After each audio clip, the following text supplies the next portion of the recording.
मुझे आने दो। ममता जी बोलते हैं तुम लोग आ जाओ, लेकिन एक ही कंडीशन में, टीएमसी को वोट देना पड़ेगा। ये लोग बोलता है ठीक है हम टीएमसी को वोट दूंगा, लेकिन बांग्ला का जमीन भी मुझे देना पड़ेगा, बांग्ला का ऊपर अधिकार भी मुझे देना पड़ेगा। ममता जी बोलते हैं ठीक है तुम्हारा भी चले मेरा भी चले, आई लव यू इलो इलो बन जाता है ममता बनर्जी और बांग्लादेशी घुसपैठियों का साथ। भाइयों बहनों, हम लोगों का इरादा पक्का है। एक बार पश्चिम बंगाल में बीजेपी का सरकार आए, त्रिपुरा में बीजेपी का सरकार, मेघालय में एनडीए का सरकार, असम में बीजेपी का सरकार, पश्चिम बंगाल में भी बीजेपी आने से हम सीमाओं को बंद कर दूंगा और सीमाओं का अंदर जितना बांग्लादेशी मुसलमान है लात मार मार के ये लोगों को हम लोग भगाऊंगा। हम लोग किसी से डरते नहीं हो। भाइयों और बहनों, ये जो नाम है ना पश्चिम बंगाल में, ये से हम नहीं डरता हूं। हम तो बोलता हूं, कोई हुमायूं को भी लाते हैं, बोलते हम पश्चिम बंगाल में बाबरी मस्जिद बनाऊंगा। अरे तुम्हारा बाप का जमीन है क्या यहाँ में बाबरी मस्जिद बनाने के लिए? हम डरते नहीं हो, टीएमसी लोग डरेगा। एक बार हमारा सरकार आने दीजिए, हमें उनका वोट भी नहीं चाहिए और बांग्लादेशी मुसलमान को हम लोग लात मार मार के पश्चिम बंगाल और भारत से भगाऊंगा।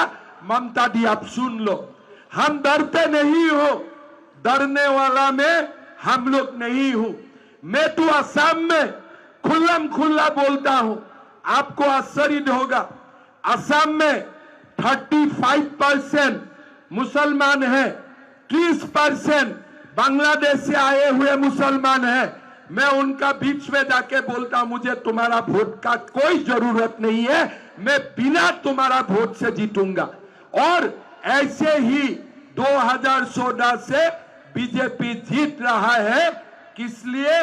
हमारे असम की मुसलमान और सनातन हम लोग एक है। बांग्लादेशी मुसलमान का कमर हम लोग तोड़ दिया हो।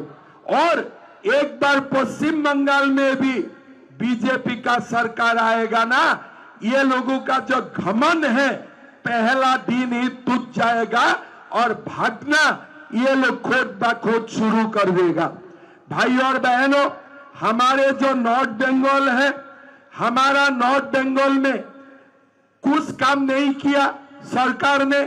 इस बार बीजेपी ने क्लियरली बोला है, अभी अभी हमारे गोरखा जनमुक्ति से भी हमारे नेता बोल रहे थे, प्रधानमंत्री जी, गृह मंत्री जी, राजू बिस्ता जी, विमल गुरुंग जी, सब लोग बात किया है।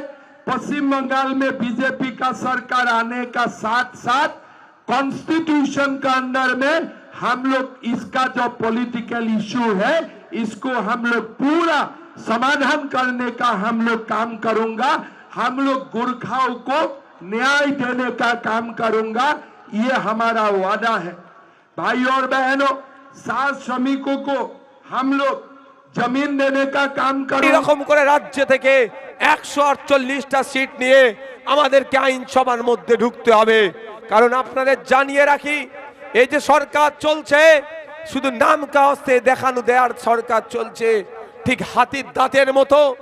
একটা দাঁত দেখায়, যে দাঁত দিয়ে দেখাচ্ছে সেই দাঁত তারা খাওয়ার কাজে ব্যবহার করে না। তাই বন্ধুগণ, এ দলিতকে খুব ভালোবাসি বললেও, আদিবাসীকে খুব ভালোবাসি বললেও, মুসলমানকে খুব ভালোবাসি বললেও, এই 3 সম্প্রদায়কে সব থেকে বেশি ক্ষতি এই মমতা ব্যানার্জি সরকার বিগত 15 বছরে করেছে।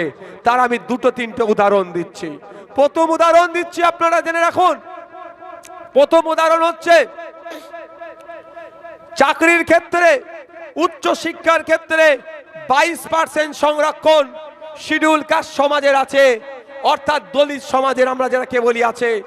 খাতায় কলমে 100 জন সরকারি চাকরি পেলে বা উচ্চ শিক্ষায় 100 জন সুযোগ পেলে 22 জন দলিত হয় খাতায় কলমে, কিন্তু প্রকৃত দলিত 10 জন সুযোগ হয়তো পাচ্ছে না। কারণ ফেক সার্টিফিকেট বানিয়ে যারা উচ্চ বর্ণের মানুষ, এই ধরনের প্রমাণও আছে, মুসলিম সম্প্রদায়ের মানুষ সে দলিত সেজে আমার দলিত ভাইয়ের কোটাতে সে চুরি করে নিচ্ছে।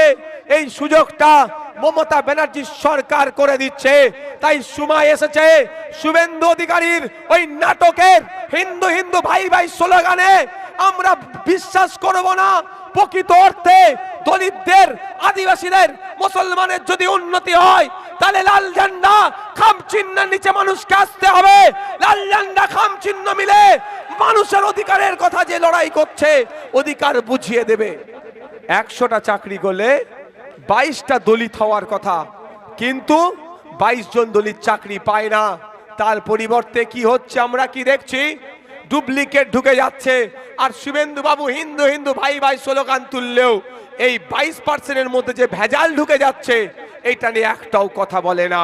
কারণ হয়তো মমতা ব্যানার্জি বলে দিয়েছে ফেস টাইমে কল করে, এই শুভেন্দু তুই কিন্তু বেশি বলবি না এটা নিয়ে। ওই জন্য দিদি যতটুকু বলে দেয় হয়তো তিনি অতটুকুই বলেন। আমার তো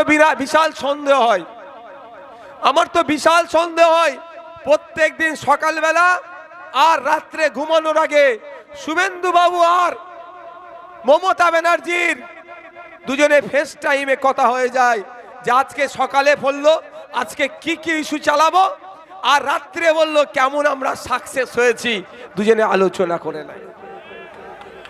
আমার বিশাল সন্দেহ হয় ভাই।